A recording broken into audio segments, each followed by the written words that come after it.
नमस्कार दोस्तों, स्वागत है आपका हमारे चैनल देव भक्ति कथा में। आज हम आपको बताएंगे एक महत्वपूर्ण जानकारी। वीडियो को अंत तक पूरा देखें और हमारे चैनल पर नई नई महत्वपूर्ण जानकारियां पाने के लिए हमारे चैनल देव भक्ति कथा को सब्सक्राइब करें, लाइक करें और अपने दोस्तों को शेयर करना ना भूलें। दोस्तों, महिलाओं के लंबे बाल उनकी सुंदरता और सौभाग्य के प्रतीक होते हैं। लंबे बाल होना स्त्रियों का एक प्रकार का आभूषण है जो मां लक्ष्मी को अत्यंत प्रिय होता है। इसीलिए लंबे बालों का स्त्रियों के लिए बहुत अधिक महत्व होता है। लेकिन आप ये बताइए कि आप जब भी अपने बाल बनाती है अथवा कंघी करती है तो आपके बाल टूटते हैं और बालों का जो गुच्छा निकलता है, आप उसका क्या करते हैं? काहे आप भी बाकी महिलाओं की तरह अपने बालों के गुच्छे को इधर उधर तो नहीं फेंक देती है या फिर कचरे के डब्बे में बिना सोचे ही डाल देती है? अगर आप भी ऐसी गलती करती है तो सावधान हो जाइए। ये गलती आपको बहुत बड़ी मुसीबत में डाल सकती है, आपके जीवन में परेशानियां खड़ी कर सकती है। इससे आप अपने ऊपर विपदाएं ओढ़ कर ले रही हैं। काहे आप शारीरिक तौर पर बीमार तो नहीं रहती है या फिर आपको कभी ऐसा महसूस होता है कि किसी ने आपके ऊपर कोई तंत्र मंत्र तो नहीं कराया है? क्या आप भी नकारात्मक शक्तियों के वश में रहती है?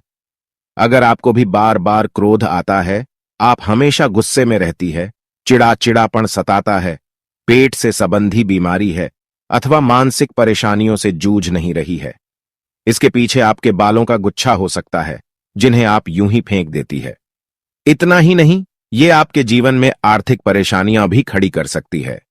परम पूज्य पंडित मिश्रा जी का कहना है कि जो भी महिलाएं अपने टूटे हुए बालों के गुच्छे को यहां वहां फेंक देती हैं, उन महिलाओं के जीवन में बहुत सारी परेशानियां बिन बुलाए ही आ जाती है और ऐसी महिलाएं हमेशा नकारात्मक शक्तियों के प्रभाव में ही रहती हैं।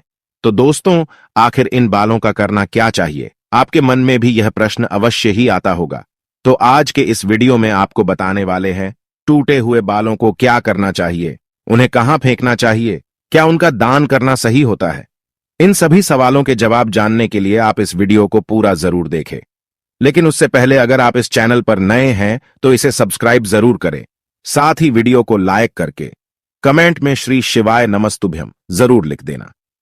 दोस्तों, हिंदू धर्म के प्राचीन ग्रंथ सामुद्रिक शास्त्र में महिलाओं के बालों से संबंधित महत्वपूर्ण जानकारी दी गई है।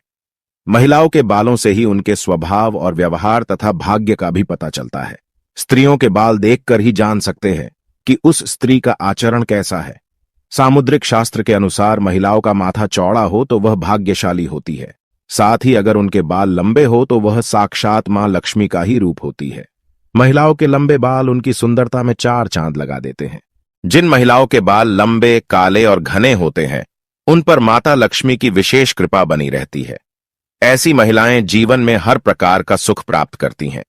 लेकिन महिलाओं को अपने बालों से संबंधित महत्वपूर्ण बातें जरूर जाननी चाहिए। गुरुजी के अनुसार महिलाएं अक्सर अपने बालों को लेकर कुछ गलतियां करती हैं, जिनका अशुभ परिणाम उन्हें भोगना पड़ता है। जैसे कि महिलाओं को यह पता नहीं होता है कि उन्हें अपने बाल किस दिन धोने चाहिए और किस दिन नहीं धोने चाहिए। साथ ही महिलाओं के बाल काटने के संबंध में भी बातें बताई गई हैं। उन्हें अपने बाल कब कटवाने चाहिए और कब नहीं, इससे संबंधित नियमों का पालन भी महिलाओं को करना चाहिए, अन्यथा इसका अशुभ प्रभाव पड़ता है। हमारे शास्त्रों में यह मान्यता है कि हफ्ते के कुछ दिनों में महिलाओं को अपने बाल नहीं धोने चाहिए और काटने भी नहीं चाहिए। ये उनके लिए और उनके परिवार के लिए उचित नहीं होता है। आपने अक्सर लोगों को यह कहते हुए सुना होगा कि महिलाओं को मंगलवार, गुरुवार और शनिवार को बाल नहीं धोने चाहिए और ना ही बाल कटवाने चाहिए। इसके अलावा कुछ लोग यह भी मानते हैं कि सोमवार के दिन भी बाल नहीं धोने चाहिए। इसके अलावा महीने की कुछ खास तिथियों पर भी बाल धोने की मनाही की गई है, जैसे अमावस्या, पूर्णिमा, एकादशी आदि दिनों में भी महिलाओं का बाल धोना या कटवाना वर्जित होता है, क्योंकि इन दिनों में चंद्रमा उच्च या नीच स्थिति में होता है और इसका प्रभाव महिलाओं के मस्तक को प्रभावित कर सकता है। और ये न केवल उनके स्वास्थ्य को प्रभावित करता है, बल्कि इसका अशुभ प्रभाव उनके सांसारिक जीवन पर भी पड़ता है। गुरुजी के अनुसार सोमवार के दिन सुहागिन महिलाओं को बाल धोने से अथवा कटवाने से बचना चाहिए, क्योंकि इससे उनके पति की उन्नति में बाधा निर्माण होती है, उसकी तरक्की रुक जाती है। वही मंगलवार के दिन अगर सुहागिन महिलाएं बाल धोती हैं तो कुंडली में मंगल ग्रह कमजोर होता है, इससे उन्हें मंगल ग्रह से संबंधित परेशानियों का सामना करना पड़ता है, जैसे घर में कलेश, लड़ाई झगड़े होना आदि। मंगलवार के दिन बाल कटवाने से और अपने टूटे हुए बालों को यहां वहां फेंकने से बचना चाहिए। इसी के साथ ही जिन महिलाओं के छोटे या बड़े भाई हैं, ऐसी महिलाओं को मंगलवार के दिन अपने बाल धोने से बचना चाहिए, क्योंकि मंगल ग्रह का संबंध भाई बहन के रिश्ते से भी होता है। जो महिलाएं मंगलवार और सोमवार के दिन अपने बाल धोती है, ऐसी महिलाओं के भाई के जीवन में परेशानियां आ सकती है। बुधवार को बाल धोना शुभ माना जाता है। इससे धन संपत्ति में वृद्धि होती है, घर में सुख समृद्धि और व्यापार में बढ़ोतरी होती है। वही गुरुवार के दिन स्त्रियों को ही नहीं बल्कि पुरुषों को भी बाल नहीं कटवाने चाहिए।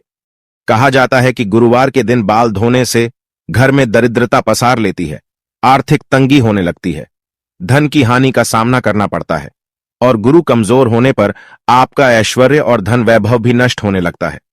गुरु जब कमजोर होता है तो राजा को भी रंग बना डालता है। इसी के साथ ही शुक्रवार का दिन बाल धोने के लिए और कटवाने के लिए अत्यंत शुभ माना जाता है। यह मां लक्ष्मी का दिन है। इस दिन बाल धोने से मां लक्ष्मी की कृपा प्राप्त होती है। अगर इस दिन महिलाएं अपने बाल कटवाती हैं तो उसे इधर उधर ना फेंके, ऐसा करने से धन की हानि होती है। शुक्रवार को बाल धोते हैं तो शुक्रदेव भी प्रसन्न होते हैं। इससे आपके घर में धन संपत्ति, वैभव, मान सम्मान की वृद्धि होती है। लेकिन शनिवार और रविवार के दिन महिलाओं को अपने बाल धोने से बचना चाहिए।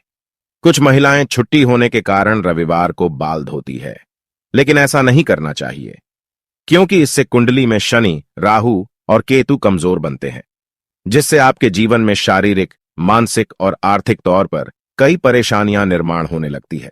इसके साथ ही अमावस्या, पूर्णिमा, एकादशी के दिन भी बालों को धोने की मनाही की गई है, क्योंकि इस दिन बाल धोने से अशुभ परिणाम प्राप्त होते हैं। वैसे तो सामुद्रिक शास्त्र में कहा गया है कि महिलाओं को अपने बाल कभी कटवाने ही नहीं चाहिए, क्योंकि महिलाओं के बालों का संबंध मां लक्ष्मी से होता है और आपके बाल जितने ज्यादा लंबे होते हैं उतनी ही सुख समृद्धि और ऐश्वर्य आपके घर में आता है। लेकिन बाल इतने भी ज्यादा बड़े नहीं होने चाहिए कि वे चलते समय जमीन को स्पर्श करें। जमीन को बाल स्पर्श करते हैं तो जमीन की नकारात्मक ऊर्जा बालों के माध्यम से मस्तिष्क में प्रवेश करती है। इसीलिए बाल बहुत ज्यादा लंबे भी नहीं होने चाहिए। बाल कटवाते समय भी कुछ बातों का ध्यान रखना चाहिए। अगर आप रोजाना बालों में कंघी करते हैं तो बालों का जो गुच्छा निकलता है तो उसे यहां वहां ना फेंके, इसे किसी के पैरों में ना आने दे और ना ही अपने बालों को कहीं पर भी खुले में ना छोड़े।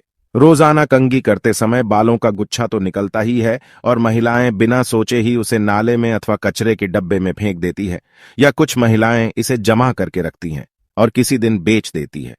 लेकिन ऐसी गलती कभी नहीं करनी चाहिए।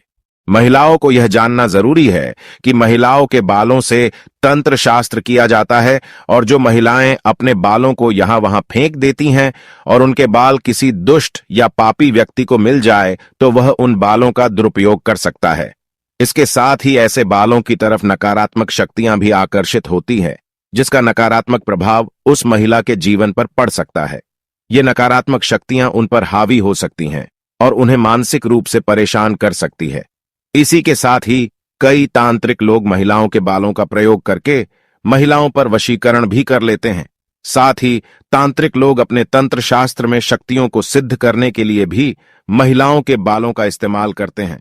तो परम पूज्य पंडित प्रदीप मिश्रा जी का कहना है कि अगर आप अपने बाल बनाते हैं और आपके बाल झड़ते हैं, टूट जाते हैं और बाल कटवाते समय आपके जो कटे हुए बाल होते हैं, महिलाओं को कोशिश करनी चाहिए कि आप उन बालों को इकट्ठा करके कहीं पर भी मिट्टी में दबा दीजिए, या फिर अगर आप ऐसा नहीं कर सकते हैं तो जब भी आप अपने बालों को कचरे में फेंके या फिर यहां वहां पर फेंके तो उन्हें इकट्ठा करके उन पर थूक दें। ऐसा करने से कोई भी तांत्रिक या फिर बुरी शक्ति आपके बालों का इस्तेमाल नहीं कर सकते। तो दोस्तों, इस प्रकार से गुरु जी ने महिलाओं को महत्वपूर्ण उपदेश दिया है। उम्मीद है आपको यह जानकारी अच्छी लगी होगी। वीडियो को लाइक जरूर करें और कमेंट में जय मां लक्ष्मी और जय श्री कृष्ण जरूर लिखें।